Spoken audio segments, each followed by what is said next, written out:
Hare Krishna. Oh ho ho ho. Today we have Lavanga Prabhuji. Jai. Hare Krishna. Hari Bol. Jiva Jago. Lavanga Prabhuji, that was my first bhajan or kirtan that I ever learned. And Lavanga Prabhuji taught me. So I have a special affinity towards that kirtan. Okay, so Hare Krishna Prabhuji, Dandavat Pranam, Madan Gopal, Das Prabhuji, welcome to the group. Thank you very much. Please accept our humble obeisances on behalf of everybody in this group. We also have Rushali Varsani. Hare Krishna. Thank you for joining on to this group. And we have Suri as well, who has just joined. And we have Neha as well. Hare Krishna to all of you. Thank you for joining in. So Prabhuji, we are reading the Bhagavad Gita as it is. We are on chapter 10. And the chapter 10 is called the opulence of the absolute. And today we are on text 18, Prabhuji. Hare Krishna. Thank you very much. Prabhuji, I hand over to you. Hare Bol. Hare Krishna. Hare Krishna. Please accept my humble obeisances to all the assembled Vaishnavas. I'm also very happy to see our dear Lavanga Prabhu. Lavanga Prabhu, Dhamma Pranam. Habari Asi Kumingi. Sawa sawa. It's very good to see Lavanga Prabhu. I saw him just recently. Recently means last year in Mayapur. Yes, I think last year in Mayapur. Wow. Wonderful experience spending time with Prabhuji. And thank you all dear devotees for joining today as we continue this beautiful journey through the Srimad Bhagavad Gita. And we are in chapter number 10. So one of the core chapters. And last time we covered, when I was here last time, about 10 days ago, we covered verse number 18, and that was like the beginning of the Chatur Shloki. So today we are on verse number 18. So I will read the verse and translation, and we'll go through the purport as well. Then I will share the, I have a little slideshow as well I can share later. Om Namo Bhagavate Vasudevaya. Hare Krishna Prabhuji, is my internet unstable? Yeah, yours a little bit unstable, yeah. If you can mute everyone else, because there's some sounds coming from everyone else, that'll be good. Om Namo Bhagavate Vasudevaya. Om Namo Bhagavate Vasudevaya. Om Namo Bhagavate Vasudevaya.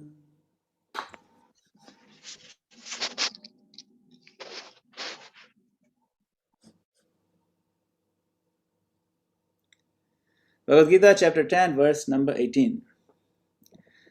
Vistarenatmano yogam vibhutim cha janardana bhuya kathaya triptirhi shrinvato nasti me mritam.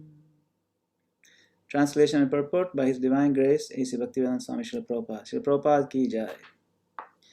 O Janardana, again please describe in detail the mystic power of your opulences. I am never satiated in hearing about you. For the more I hear, the more I want to taste the nectar of your words. Purport. A similar statement was made to Sutta Goswami by the rishis of Naimisharanya, headed by Shaunaka. That statement is, Vayam tu na vitripyama uttama shloka vikrame yachrinvatam rasa jnanam svadu svadu pade pade. One can never be satiated, even though one continuously hears the transcendental pastimes of Krishna, who is glorified by excellent prayers. Those who have entered into a transcendental relationship with Krishna relish at every step the descriptions of the pastimes of the Lord. From Srimad Bhagavatam, first canto. Thus, Arjuna is interested in hearing about Krishna, and specifically how he remains as the all-pervading Supreme Lord.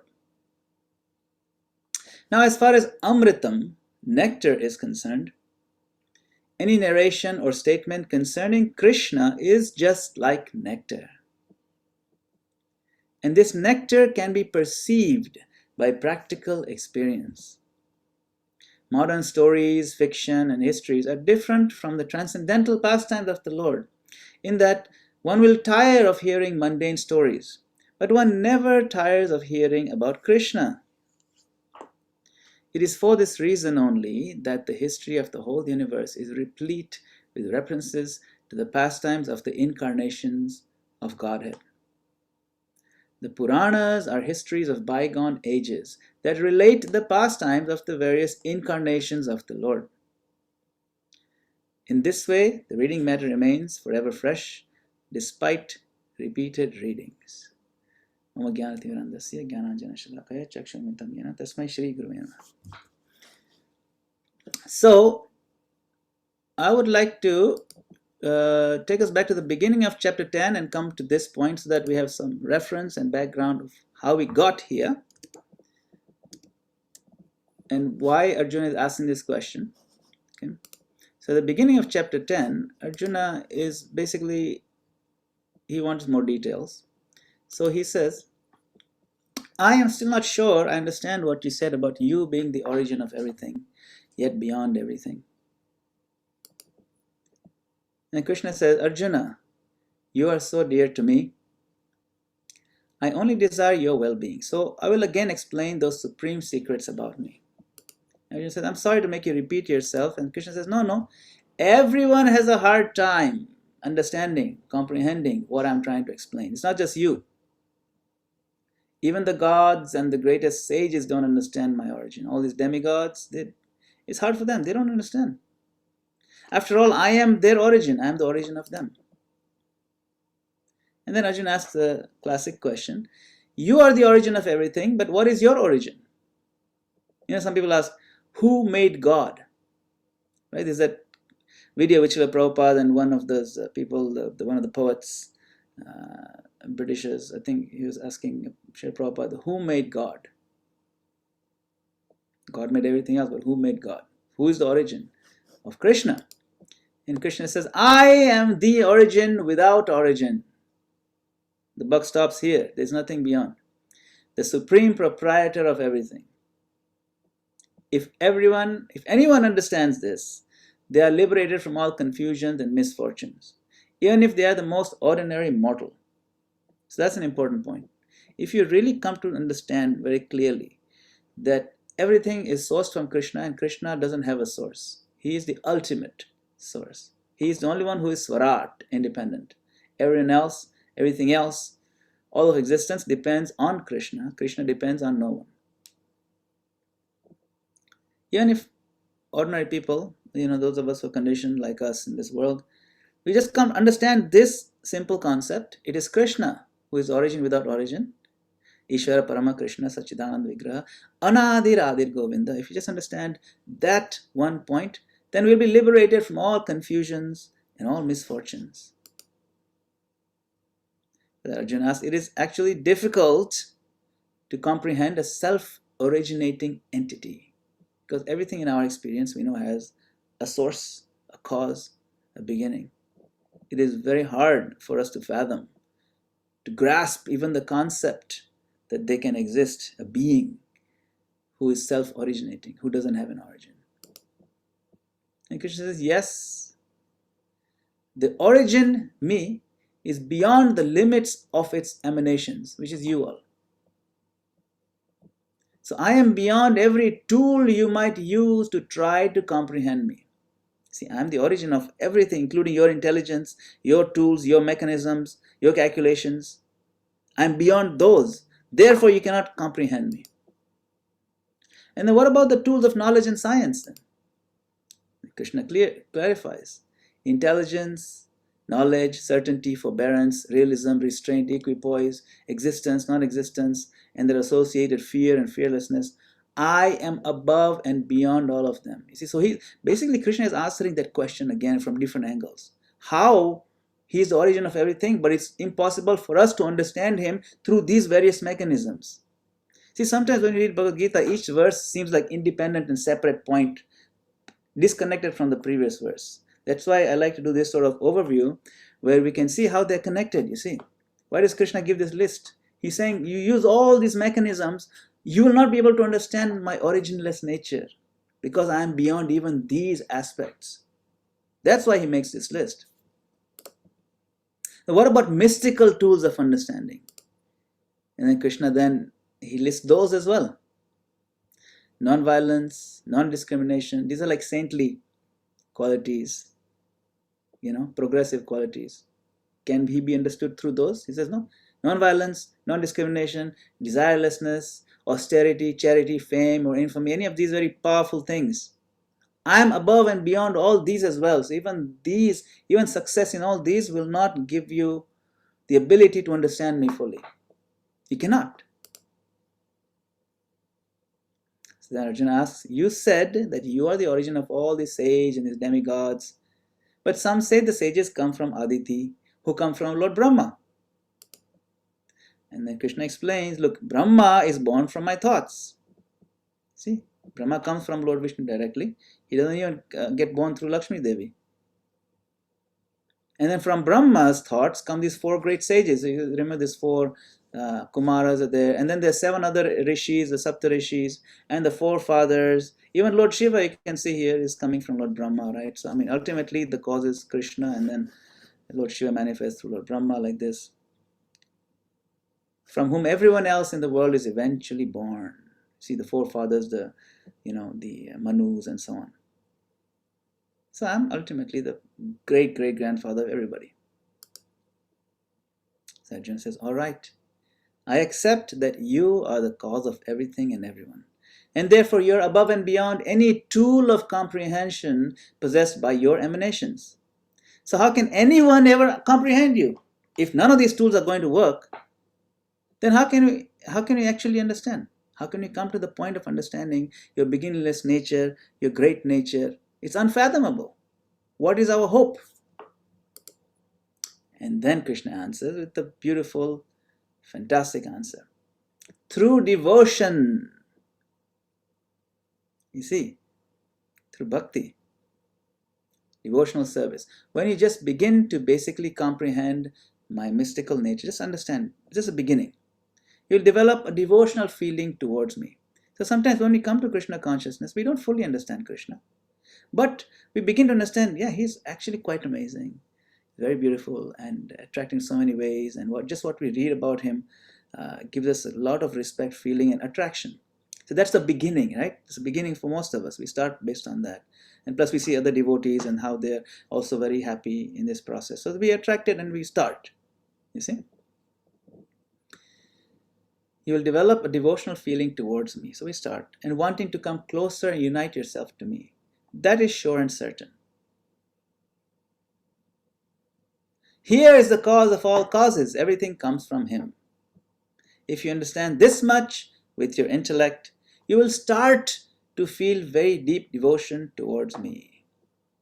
This is where the Chatushloki comes in, the core message of Krishna. So then after developing some initial devotion, just beginning devotion, he's not talking about very advanced, mature, just a starting point. Then what happens? Then you will seek out those whose thoughts are enwrapped in me. Right? Kathayantascha mam nityam tushyanti cha ramanti cha. You remember this verse? That you look for those people who are addicted to Krishna, whose very hearts beat for me. This is all about association. We look for that association of those devotees who are very progressive, very close to Krishna, who have a good understanding about Krishna, and who can give very good practical guidance on how we can come closer to Krishna. So finding them, you will further enlighten one another by always discussing me with great satisfaction and pleasure. Tushyanti cha. Tushyanti means satisfaction. And Ramanti means great pleasure and joy. So satisfying and full of pleasure. Those are the kind of circles that you will want to enter. Those groups you want to become part of. See, when you start, you'll immediately develop an attraction for this. Then what will happen? Asks Arjuna. And this is verse 10:10. Very important verse to memorize. Tesham satatayuktanam bhajatam priti purvakam tadami buddhi yogam tam yena mam upayantite. So after they have developed initial devotion, and then they start hanging out with other advanced devotees, those who have a lot of taste, then what do they start doing? They get on the path of the process of worshipping Krishna, of serving Krishna, of devotional service. And when you are always on that loving path of adoration, Satata Yuktam, always connected to Krishna, then I will empower you with supernatural intellect. I will give you that special intelligence. Dadami buddhi yogam tam. I will give you the understanding with which you can come to me, you can comprehend me. You cannot get that understanding through other means, the ones I listed before. No, it has to come from me. And what makes you qualified to get that from me? Bhajatam priti purvakam. Serving with affection. Priti means affection. And non-stop, satata. Non-stop connected, always connected. Satata yukta. To those people, I give them this very rare intelligence, understanding. To them, I create the door and I open the door. So what is the key for us? Constant engagement and genuine affection.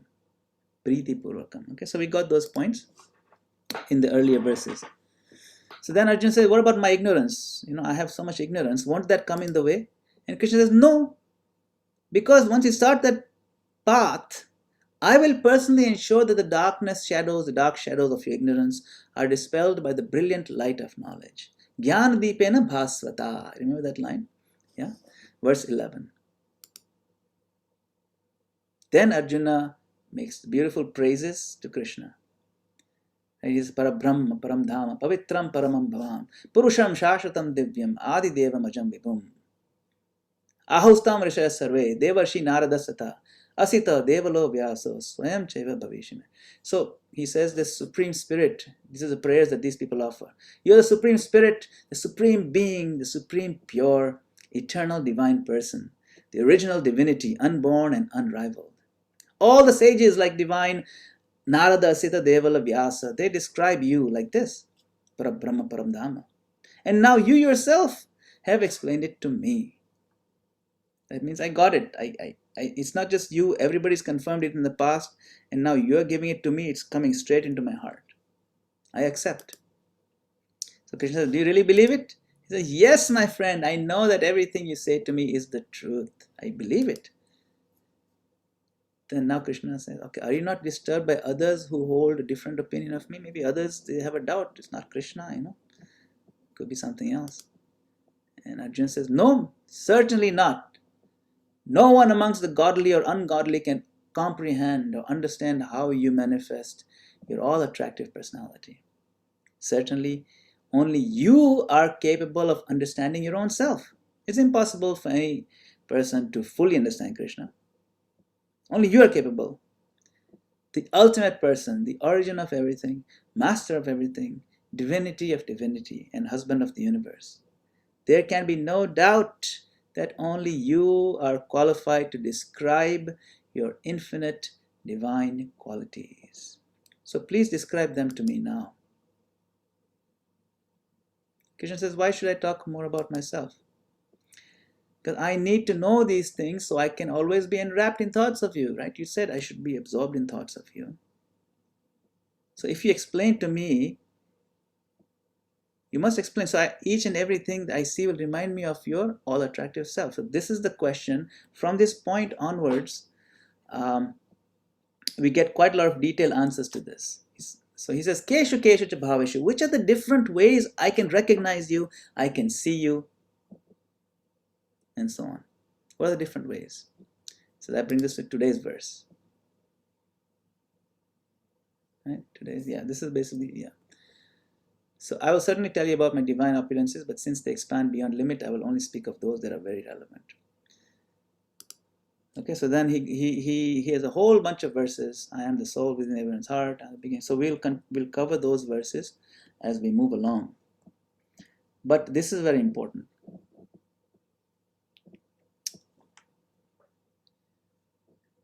Sometimes we may think that the very important question of the world is, does God exist?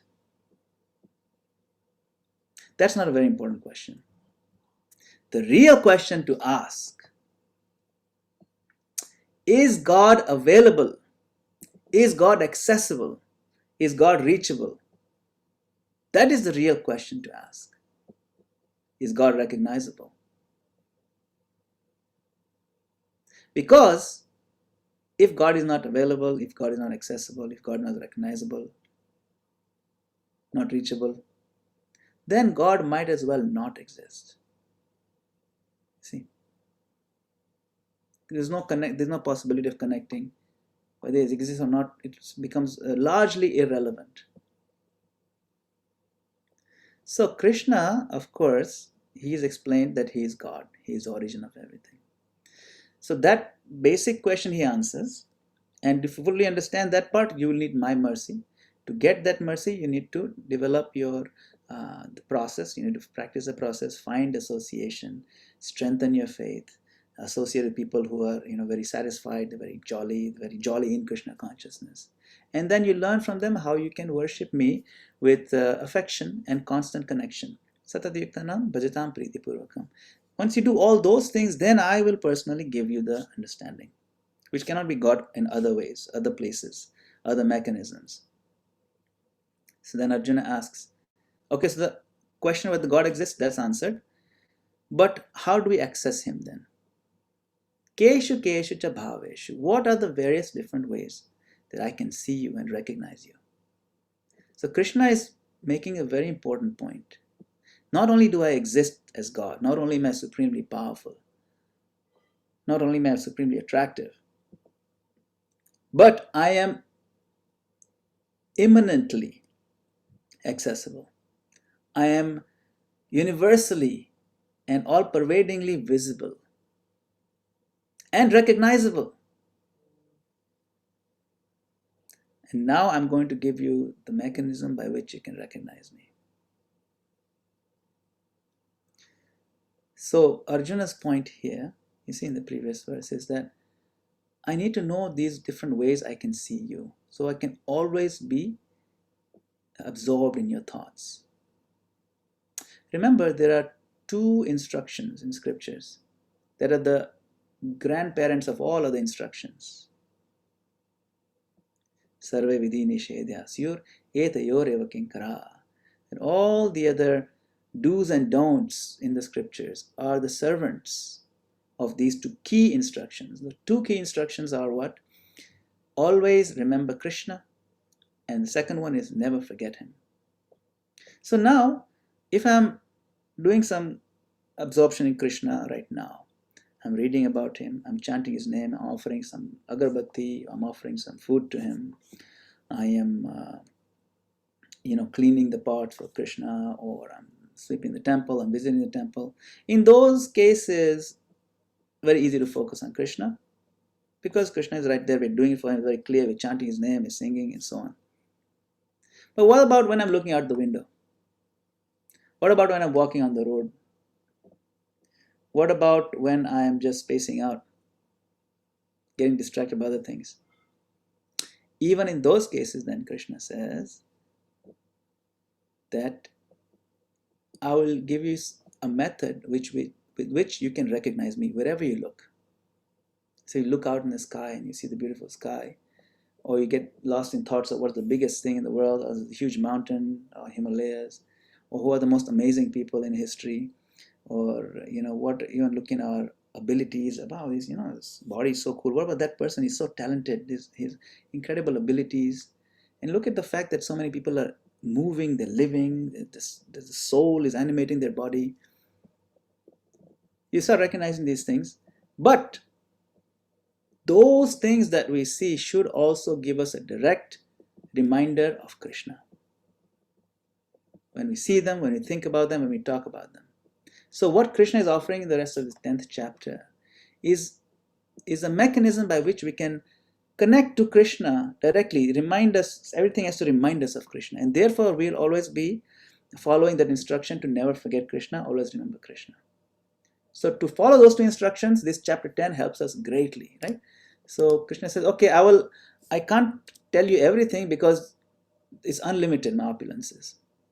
But I only give you a few of them that are very relevant, which you can start using to see the pattern. Okay, like I am the soul within everyone's heart. So then when you see everyone, you recognize this Krishna's in everyone's heart. And the beginning, middle, and end of everything. And then among other these divine children, I'm Vishnu. Among lights, I'm the radiant sun. Who doesn't see the sun? Among storms, I'm the fiercest wind. Among stars, I'm the moon. Night sky, luminaries. So you think of the moon, think of the sun, you see the stars. Think of Vishnu. Vishnu is everywhere in all this mantras. And so this mechanism of recognizing and seeing Krishna everywhere, especially this 10th chapter, will help us always think of Krishna and never forget him. Appreciate Krishna's immense power. Appreciate his mercy toward us. And also appreciate, will fill us with gratitude. We should be full of gratefulness, thankfulness to Krishna for giving us so much. You see the sun powers everything in this world. It's an incredible way of seeing Krishna. Right? Think about it. All energy on this planet practically comes from the sun. And the food we eat comes from the plants. The plants get energy from the green chlorophyll that they get mixing with sunlight, and they generate the sugars and all the different proteins that we need to thrive. Animals, they get the energy from the plants. So that part comes from the sun. Even hydroelectricity, electricity we generate at Kindaruma Dam. Where is that coming from? That is coming from the sun lifting the water out from the ocean, taking it up to the mountains areas, the highlands, and the rivers flow down. You get Athi River, Tana River. You build a dam over there. It turns the turbines, generate electricity. But the source of that potential energy converted to kinetic energy, that comes from the sun. So if we really think about everything comes from the sun, pretty much. Everything we need either comes from the earth or from the sun. You see, so Krishna is giving us everything. And if we train our mind intelligence to always be thrust into a sense of wonder and appreciation about Krishna, then our hearts are filled with joy at every moment. See? So anytime we're between two things, between two thoughts, or at work, sometimes you take a break, just space out. It's a good way to think about Krishna. Find different ways to appreciate how Krishna's energy, Krishna's kindness is reaching us. And later on in other chapters, Krishna talks even more of how much is involved with our lives at a very grand level and a very microscopic level. He says, Gama Vishya cha bhutani dharayami hamojasa tushnami chaushadi sarva soma bhutva rasatmaka. That I am holding up all these planets. I am the one who's keeping them in orbit, personally. And my energies get involved and they take care of all these laws, but I'm the one keeping them floating. I enter into them. And then even the moonlight, the rays from the moon that enter into vegetables and provide the nutrition. I mean, today the modern science hasn't discovered that part yet, but at some point they'll discover that the rays of the moon actually provide some particular energy that the plants can use to make the actual food that we eat, make them more nutritious. Soma bhutva rasatmaka. So I enter into those rays and then get into the food. That's me. And the very next verse after that, Krishna says, Aham Vaishwanaro bhutva praninam deham ashita. Not only that, I am also the fire of your digestion. Vaishwanara, the fire in your belly that digests this food that you ate. All four kinds of food. You can drink it or you can chew it and that sort of thing. Different kinds of food that you eat. And I am the prana pana samayuktam pachamyannam chaturvidam. That I am also the ingoing breath and the outgoing breath and all the different life airs that flow in your body. So you can see how deeply involved Krishna is just to sustain us. How close he is to us. Of course, he's sitting in our heart. He's also sitting in our belly as a form of fire of digestion. We don't talk so much about it, but he's there. He talks about it in Gita.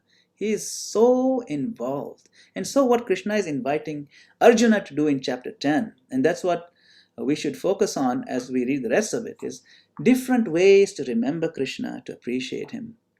And this way make our hearts filled with joy. Now in today's purport, Srila Prabhupada said that the stories of Krishna are so full of taste.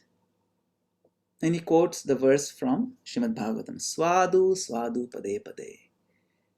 Every step after step, Pade Pade. It is what? Swadu Swadu, just amazing, beautiful taste. Just more taste and more taste. So we need to develop this taste. And when the taste has developed, we need to be sure to guard that taste and carefully nourish it. Don't let it dissipate. Don't let it get washed away by forgetfulness, by being ungrateful for it. And continue to feed that plant of devotion that grows in the heart with more of this nectar. And it makes us stronger, makes us happier. And we'll never get satiated. That's another point that Prabhupada makes. And the verse also. I'm never satiated.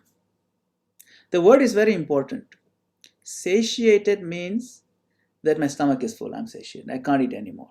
Even though the most delicious food is there, I cannot eat anymore.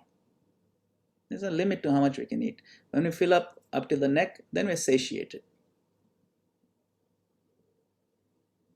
Right?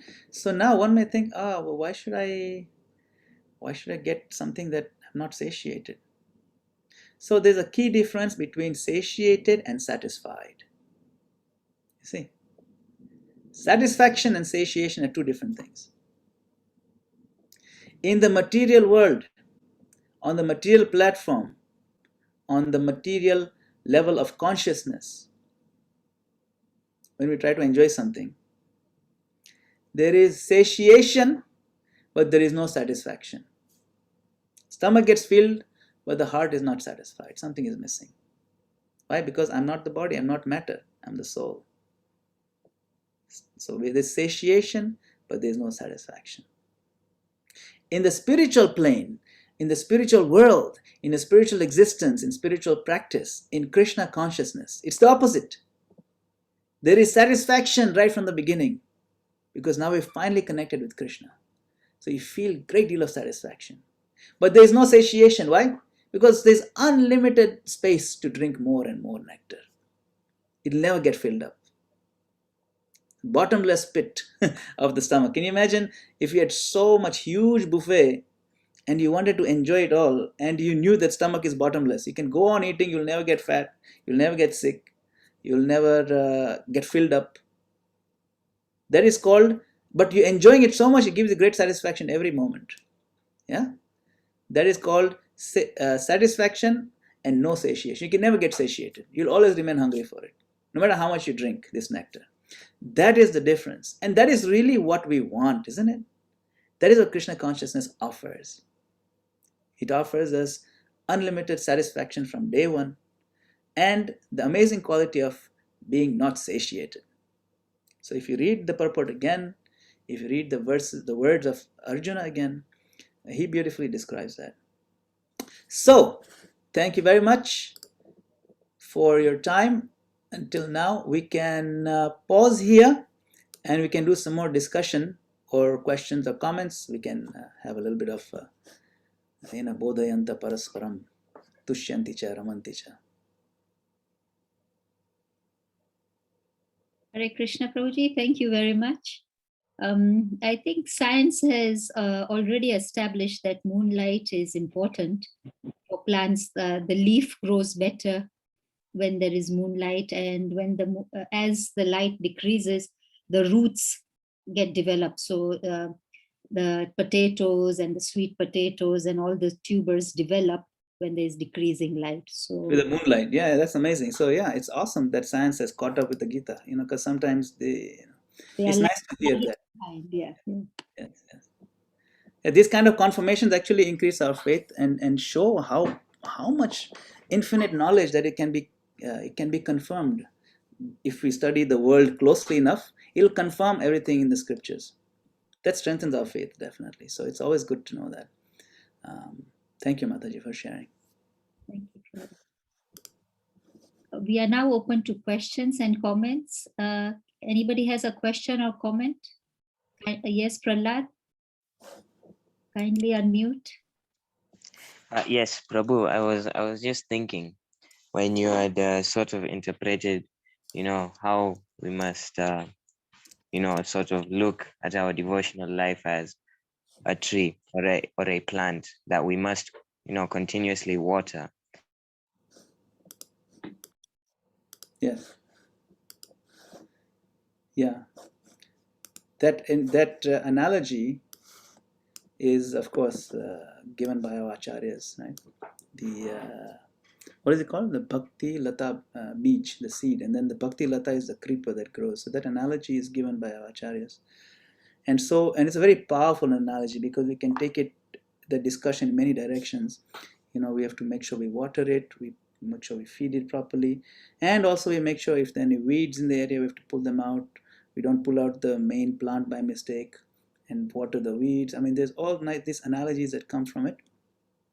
And also we want to make sure that there's no elephants that come into the garden and completely destroy the delicate creeper.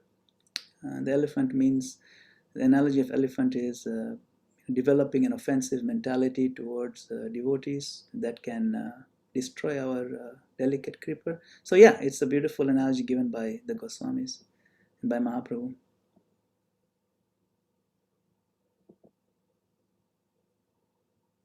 Any other comments or questions?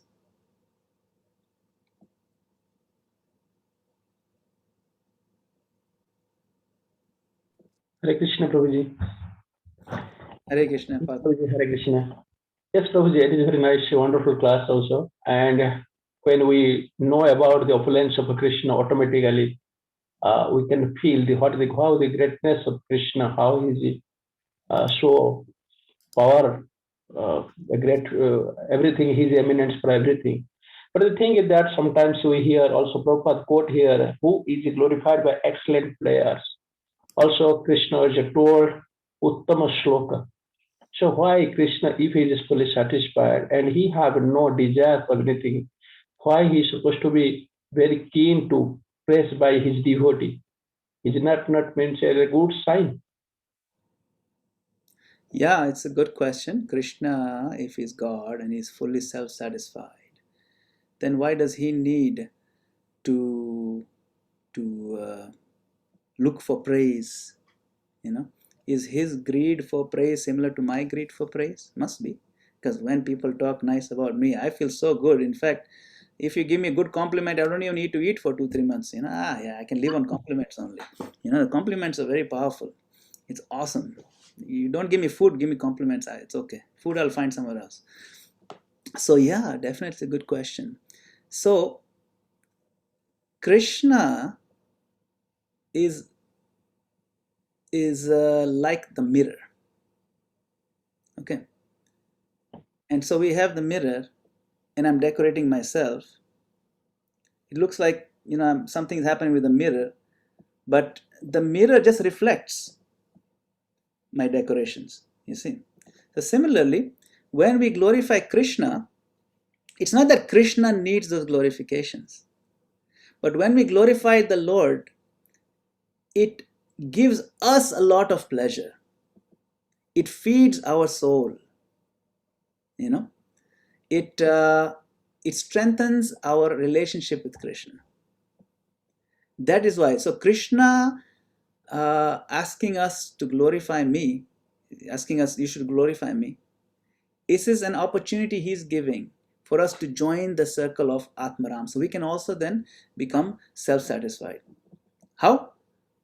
Self-satisfied in the sense that our soul, our actual Atma, becomes Ramanti, becomes Rama. How? Because we are now connected with Krishna. So he said, one way to connect with me is to remember me. And a good mechanism of remembering is glorifying. So this is his way of giving us the connection into his circle. It is like big fish. Krishna is a big fish and we are all small fishes. But some of us have jumped out of the water and we're struggling. We can't breathe properly. We're struggling like anything. So the big fish is in the water. He's not struggling for water. But if we can, a small fish is outside, can somehow wake up to our misfortune and think about the big fish. Oh, you have so much water and you're so beautiful, and I wish I could also be in that water. So thinking more about that Well, okay, now that you realize you need to be in the water, then jump in the water. And the water is right there. You see? So just the thought process of how the big fish is in the water and how other fishes are also in the water. This verse 10, right? Tushyanti cha ramanti cha, they are all enjoying. So this is glorifying Krishna who is swimming in the water. Krishna doesn't need any more glorification. He's already in the water. See, but that what it happens to us is it cures our amnesia, our forgetfulness, that glorification. So this methodology of Uttama Shloka, right? Vayam tuna vitrapyama, Uttama Shloka vikrame. That Krishna is glorified by these beautiful verses, which we are meant for us actually. He doesn't need them. Same thing with offering food, right? When you offer Krishna puris and samosas and halwa, he doesn't need it. It's us, for us to take, for us to benefit, for us to open up our. It's whole therapy actually, therapy for forgetfulness. So that's what I would say, Prabhu. Yes, Prabhuji. Thank you very much, Prabhuji. Hare Krishna. I think Beena Mataji had a question. Oh, Mansi Ganga Mataji had to want to make a comment, I believe. Yeah, I was just going to add to it. We all realize doing service, like Srila Prabhupada says, Krishna doesn't need a 5 meter or 20 meter of material, but the pleasure we get in making the dresses for Krishna, it's like there's no explanation on that pleasure, you know? And Prabhupada says, what does he need when he can supply the whole universe with material? He doesn't need our, same like you're saying, cooking. We are cooking samosas and thing. There's the pleasure involved in it. This is entirely yours. Whether you get the samosa or not doesn't matter, but you have offered it to Krishna. So that is really bhakti, isn't it? That Krishna doesn't need glorification, but for our own purification and for us to remember we are doing it, you know. So to me, he's like a kind father who's demanding, so we learn, we get trained up properly.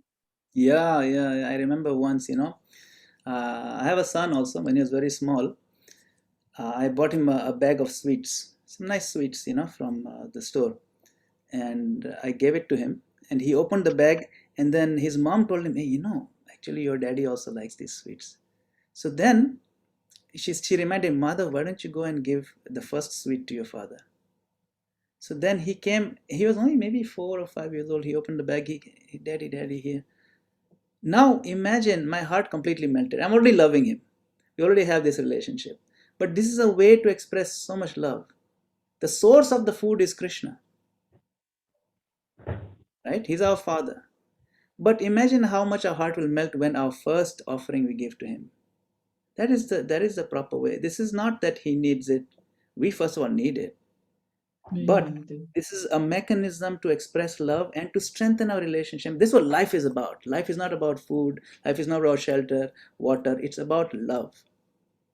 And Krishna consciousness movement has only one product. Flagship product is love. Everything that we produce in Krishna consciousness movement is made of one ingredient, love. Just like you go to a candy shop, everything is made of sugar. Sometimes big candies, sometimes small ones, different shape, different colors. But the basic ingredient is sugar. Sweets only, that's it. Sometimes you get cakes and so many things. Sugar only. In the Krishna consciousness movement, we only produce sweets. Sweets in the sense, everything we offer, the holy name of the Lord is sweet. Swadu, swadu. In fact, the English word sweet comes from the Sanskrit word swad. Swa, the same sound is there. The root of that. So, if we produce something salty, doesn't belong to this shop. That's something else. Everything in Krishna consciousness is based with love. So this offering of Krishna to Krishna, the ingredient is love. When we make a dress for the deities, ingredient is love. When we clean the temple, the ingredient is love. When we even sit down and scratch our heads to manage how to manage the resources and the money that we have got, that is love. That's all. So we have to infuse all our activities, our plans, and especially our interactions with each other with love. We should not make them salty, certainly not make them bitter. That's what Krishna wants.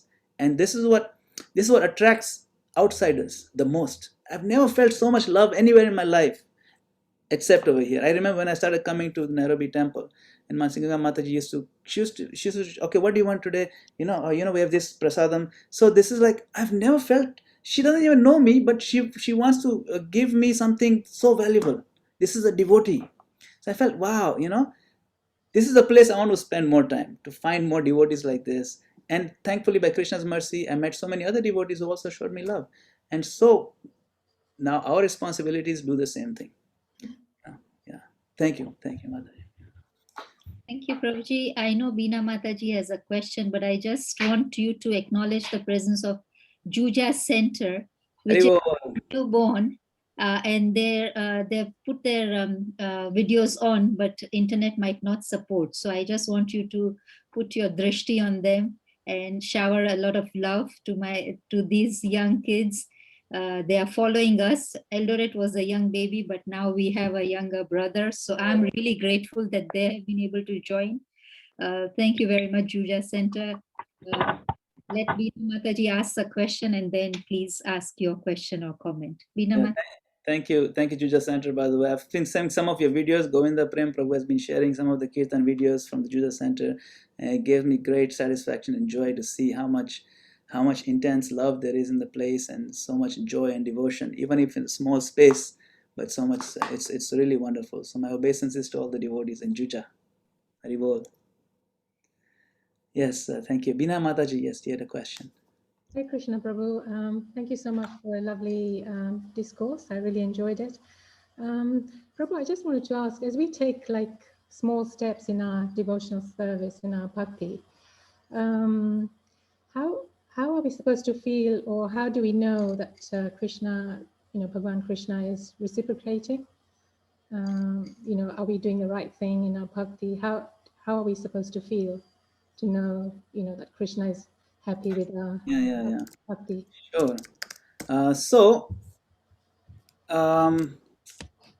when you're hungry, right? When you're hungry and you are given a big plate of your favorite food and you start eating it, how do you know that it's working? What are the things that happen that you know that now what I've been doing is eating process is working, right? So several things happen, okay, when you start eating. With each bite, what happens? The pleasure of eating happens. The nourishment, your body starts getting stronger, it gets nourished, and the hunger also gets relieved. Three different things, by the way, they're not the same thing. Nourishment of the body, relief from hunger, and the pleasure of eating. So similarly, when we have devotion, we're practicing devotional service, three things occur. At least two things occur. So there is a verse in Srimad Bhagavatam 11th canto. It says, Bhakti pareshanu bhavo viraktir anyatya chaisa triyeka kala prapadyamanasya yathasnata shyus tushti pushti kshudapaya nughasam. That devotion. So these things happen now when we take part in Krishna conscious activities. Devotion appears in the heart of bhakti. Paresh Anubhava. Paresha means the Supreme Lord. Anubhava, we directly see and experience the Supreme Lord. Yeah, we do. And Virakti, we develop a detachment from other things, non-spiritual activities, non-spiritual thoughts, non-spiritual. Generally, many of these are self-destructive connections. We develop detachment from them. That is how you can tell that it is working. So it says these three occur simultaneously, just like those three of eating food. They simultaneously occur for anyone who has taken shelter of the Supreme Lord. It's the same way that pleasure, nourishment, and relief from hunger come simultaneously with every bite. Yeah. So this verse, if you want to look it up, you can look it up as a reference. And this is a good litmus test for yourself if you want to check if what you're doing is working. Is 11th canto, chapter 2, verse number 42. Bhakti Pareshanubhava Virakti. This is the methodology, or this is the symptoms that it is working. Now, you may say, okay, but I'm not seeing these things. then we have to identify what we're doing wrong. Because there way, when you're cooking something, if you don't follow the recipe exactly, you say, I've made this 5 times, every time it's awful. This cake is disgusting. I can't even take one bite. What is going wrong? One step you make a major mistake. You put salt instead of sugar. It'd be a disaster. I did 5 times. So what if you did 5 times? So similarly, we have to now really, if we are not feeling these things, if you're not feeling some devotion, if you're not feeling some bliss, if you're not feeling that Krishna is there, I'm seeing you feel his presence. If you're not developing detachment from other things, if you're not losing the taste for other things, then something we are doing wrong. In which case, then we need to consult with and approach other progressive devotees and discuss in detail where we might be going wrong. Process works, the recipe works. And make sure you get the right ingredients, make sure you follow the step-by-step process. And ideally, you want to do it under the guidance of an expert cook, expert chef. So therefore, the association devotee is very important for that guidance. But that's the symptoms you want to look for. Thank you, Prabhu. So you said it's the Bhagavatam, Canto 11. 11.242. 242. Yeah. Thank you so much. Thank you. Hare Krishna. Hare Krishna Prabhu, Juja Center has a question or a comment. Krishna. Hare Krishna Prabhuji, kindly tell us your names so we don't call you Juja Center. Yeah, my name is Jefferson. Jefferson. And the Prabhu next to you? And Fred, Dr. Fred. Bhakta Fred. Oh yes, we see you coming. Hare Krishna, so nice to see you. Hare Krishna. Hare Krishna. So I have a question, Mataji. Yeah, like we are talking with Prabhu Fred here about Krishna's pastime and opulences. The reincarnation of Lord Chaitanya, he loved swimming, and there was a time he confused the Ganges River with the Indian Ocean. Like how come like he has perfect knowledge and he confused River Ganges with Indian Ocean? And when you look at text 24, chapter 10, of priests, O Arjuna, know me to be the chief Braspati of generals and Kartikeya, and of bodies of water, I am the ocean. How come he has perfect knowledge and he still confused River Ganges with the Indian Ocean and he drowned? Yeah. Very good question. So, whenever we read about the Supreme Lord in the scriptures, we have to first recognize that there are 2 platforms of understanding. Okay. One platform is called Tattva Vichar, and the other platform is called Rasavichar. Tattva and Rasa. So Tattva means the position of Godhead, position of God. It means the essential nature of God.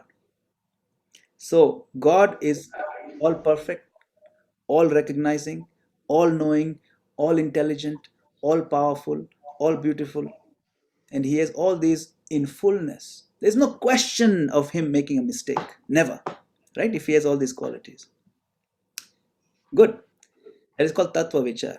On the Tattva platform, we understand that Krishna is the source of all the incarnations. So Vishnu and Rama and Nrsimhadev and Krishna, they're all the same Tattva. They're called Vishnu Tattva. Okay. Then there is another platform when we're discussing the Lord's pastimes called Rasavichar. Rasa means the taste of love, the expression of love, the interactions between devotees that demonstrate a sense of intoxication and forgetfulness because of absorption in so much intense love. So this particular pastime where Lord Chaitanya Mahaprabhu does certain things that demonstrate that he has completely lost any sense of recognition, any sense of propriety, what to do in appropriate situations or not to do. He seems to have lost any sense of rules, regulations. He's a sannyasi, but certain things he did was not appropriate for sannyasi. He must have done something he did. Quite a few pastimes that are quite unusual. That is to be understood to be under the platform of Rasavichar. Rasa means that the taste, the flow of love is so intense that it covers over and overpowers all some of the other qualities like intelligence even. So this is an expression of the Lord's love. You know, you can have the most perfect cook in the world. He knows exactly how to do it. He's 40 years of experience, but somehow he hasn't seen his best friend in 20 years, and his best friend comes to visit him, and he's so much in love. Oh my God, I haven't seen you, come sit, I'm going to cook something very nice for you. But he can't. He's crying tears of happiness, and with those tears he's not even focusing on the cooking. This 5-star chef makes so many mistakes in the cooking. Why? And his friend will eat it very with a lot of taste. Wow, wow, so good, but it tastes horrible. Why it tastes horrible? Because he was so much in love, he made so many mistakes. So it's not that the chef doesn't know how to cook. It's because he got overpowered by love. This is just an analogy. When the Lord gets overpowered by love, it's supreme overpowerment. See, so that's why we have to first always understand the discussion of that particular event. Can I analyze it on the level of Rasavichar, which is love, or Tattvavichar, which is existential ontology, where the status or the position of the Lord. So those are two different platforms, and sometimes it can cause confusion because we conflate the two platforms. So we have to kind of keep them separate when analyzing and appreciating those discussions. Yeah, Jefferson, is that better? Is that help? It's clear, Prabhu. Yes. Yeah, Hare Krishna. Hare Krishna. Hare Krishna. Hare Krishna. Thank you for joining. Thank you, Prabhuji, for explaining it to us so simply. It's a very concept that is difficult to understand, but you really put it down to our level. So thank you for that clarification. Any more questions or comments? I know we have now it is just the right time, but I think we can, if there is any burning question, Prabhuji can take that. Any question, comments? Yes, Prabhuji, they are all satisfied. I don't know about satiation. Hare Krishna Mataji, Ravi here. Yes, Prabhu, please shoot your question. So Madan, I'm not sure I'm that guilty when I'm not having the ras for Krishna for my japa, for instance. Why Madan Gopal, are you blaming me for it?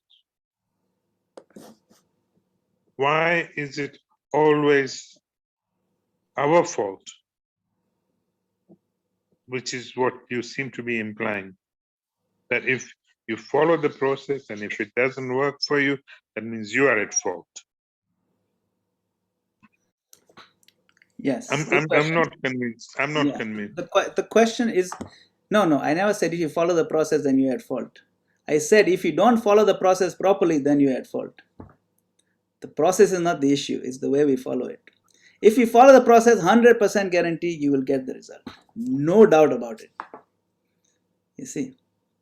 But the question is, am I following the process? That is the question. When I'm chanting japa, I'm chanting Hare Krishna, Krishna. But Srila Prabhupada said, sit properly. Am I sitting properly? The point is, am I giving everything I have to the process? Am I actually waking up in the morning, as Prabhupada said, get very fresh and keep a very clean life, make sure you get enough rest, develop the mode of goodness, avoid offenses, understand what the offenses are, avoid all the offenses, and then give the full attention to the holy name of the Lord. And also, while giving attention and chanting with clarity, am I also chanting with a feeling? Because there's a quality of the utterance.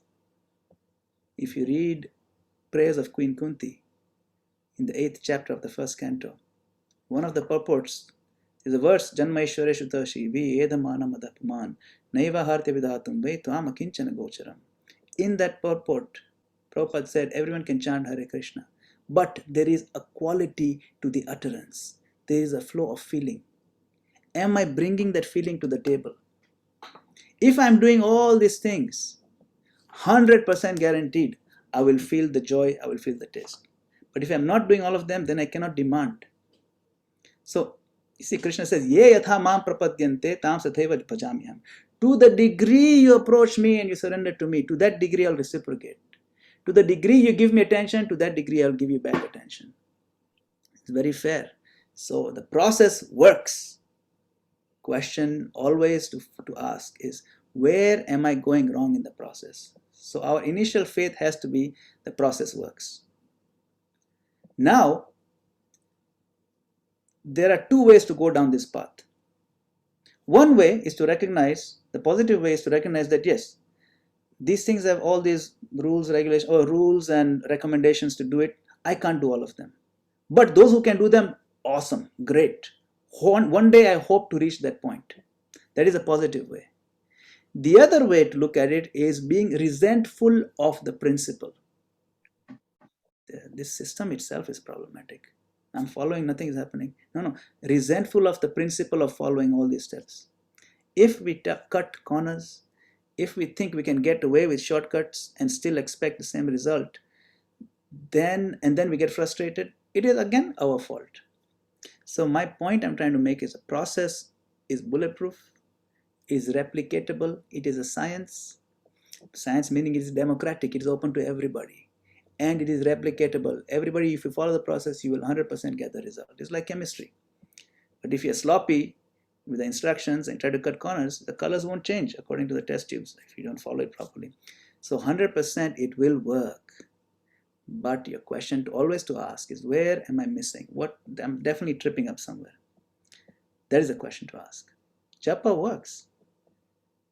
But sometimes what happens, I've been chanting for 20 years, 30 years. I have no taste for it. I genuinely, just a drag for me. Well, then we need to step back and find out where I'm going wrong. We have to. Just because I put in that many years doesn't mean it will be good.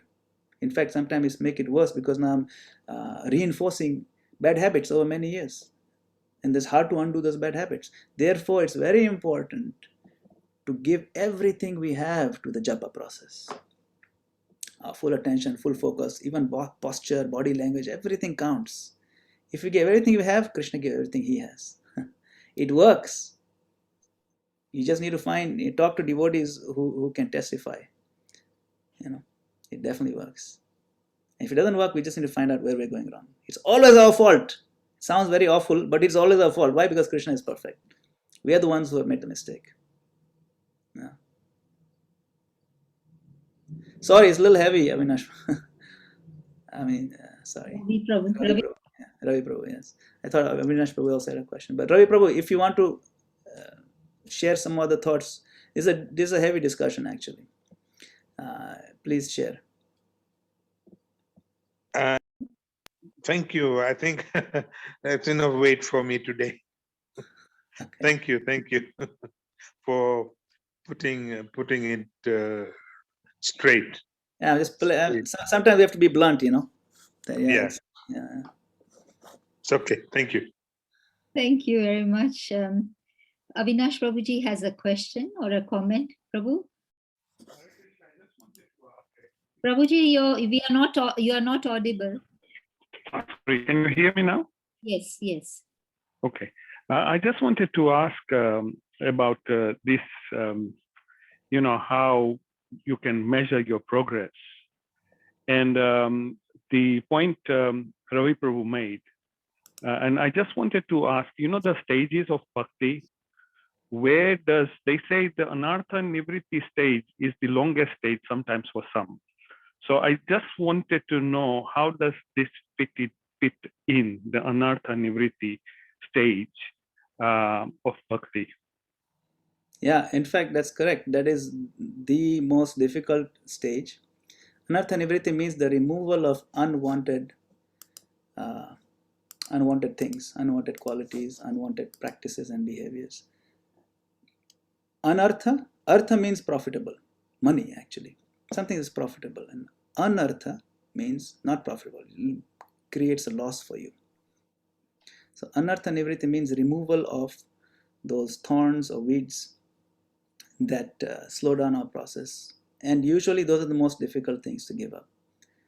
However, it is important to maintain two things. Enthusiasm, even in spite of there being not much taste developing. And more importantly also is the patience, right? Enthusiasm and patience are needed to overcome that long plateau of anartha nivritti. While we are still working through the weeds, we have to pull the weeds out. It's a long process. And depending on how many weeds we have, how deeply rooted they are, it can be a very frustratingly long experience that tests our patience. Okay, I've been doing this long enough. I've given it enough time. I've given this process benefit of doubt. It's not for me. I have to go somewhere else. This is not going to happen. Where else are you going to go? If anything that tastes better than Krishna consciousness, if you find something that tastes better than Krishna consciousness, you're welcome to go, certainly. But 100%, there's nothing more tasty than Krishna consciousness out in this world. Therefore, it requires some what is called patience, dhairya. The 6 items that are very beneficial to us: utsaha, enthusiasm; nishchaya, determination; dhairya, tat karma pravartana; sangatyaga sato vritte, give up bad association, follow in the footsteps of the progressive devotees. These 6 things, if we do, that will make our bhakti process, guaranteed, it says, to make our bhakti process successful. So if you read in the Nectar of Instruction, small book, those guarantees are given, and they do work, and we do feel bliss from day one. But sometimes we sabotage ourselves. Sabotage means we destroy our successes. Primarily with one major problem, which is called Vaishnava Aparad. We develop offensive mentalities towards other devotees, and especially advanced and progressive devotees. Certainly we can develop them. In the beginning, all devotees look like angels. Wow, I want to be like them. They're all so awesome. And then as we start living with them, we start seeing them, and they're just like me. They're not bad, but I'm a little bit better actually in many ways. So then that sort of thing start creeping up, and then we start thinking, at the beginning I'm das, dasanu das. Then I am just das is enough, not so much. And then now, hey, you didn't call me Prabhu, okay? So this kind of things, they develop as time goes by. And that can actually be self-sabotaging because it destroys our humility, it makes us offensive, and then it creates a non-Vaikuntha-like atmosphere. And so within our heart itself.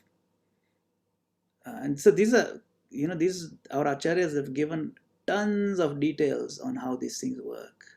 That verse you're quoting about Ado Shraddha and then the Anartha Nivritti, that's discussed in so much depth in the Madhurya Kadambini.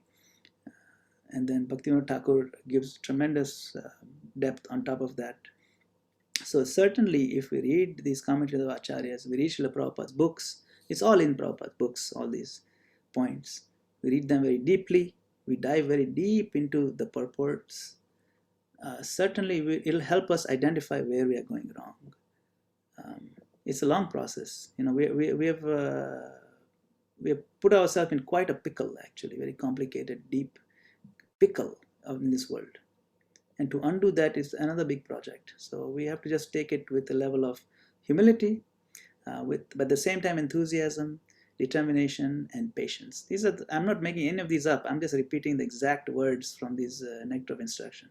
I'm just reminding us all, we have to go back and read that. It's not rocket science or not something very esoteric. It's right out there in front, So it's very easy to lose even sense of humility. That how can you lose sense of the whole process? It's not very smart. The way the Krishna has designed the world, it's dumb. Right from there, we start losing our humility. What kind of God is this? Those kind of things, then we think we're very smart. So all these things come in the way. But certainly if you read Nectar of Instruction, that helps us a lot to pull us out of this. Thank you, Prabhu. Yeah, that explains. I just have a mentality that I should do my best. I will do my best and leave the rest to Krishna. That's what it is. Yes. But sometimes also even that simple thinking, sometimes we convince ourselves I'm doing my best when we are not. Okay. You see? So then we have to step back and say, am I really doing my best? Well, Did I really give 100% or did I give only 80% and I filled in the 20% with my own thing? No, it's a tough project, We can easily fool ourselves into thinking I'm doing my best. yeah. Hare Krishna. Hare Krishna. Okay, Hare Krishna, Prabhuji. There are comments on the chat that it's a very nice class, and they've really got the concepts today. So I think there are no more questions, and we have exhausted our time. I'll hand over to Parth Prabhuji to close the session. Hare Krishna, Prabhuji. Hare Krishna. Thank you very much, Prabhuji, for your wonderful class and giving your precious time to us. We are so grateful to you. I request all the devotees who join here, please unmute yourself and chant Hare Krishna mantra once for glorification of His Grace Madan Gopal Prabhuji. Please join. Hare Krishna, Hare Krishna, Hare Krishna. Krishna, Krishna, Hare Hare Rama, Hare Rama, Rama, Hare Rama, Hare. Hare. Vancha kalpatarubhyascha Kalpatarubhyascha kripa kripasindhubhya Titanam pavanebhyo namo Srila Prabhupada ki jai. Jai. Hare Krishna Prabhu ki jai. Advaita Bhaktivinoda ki jai. Jai.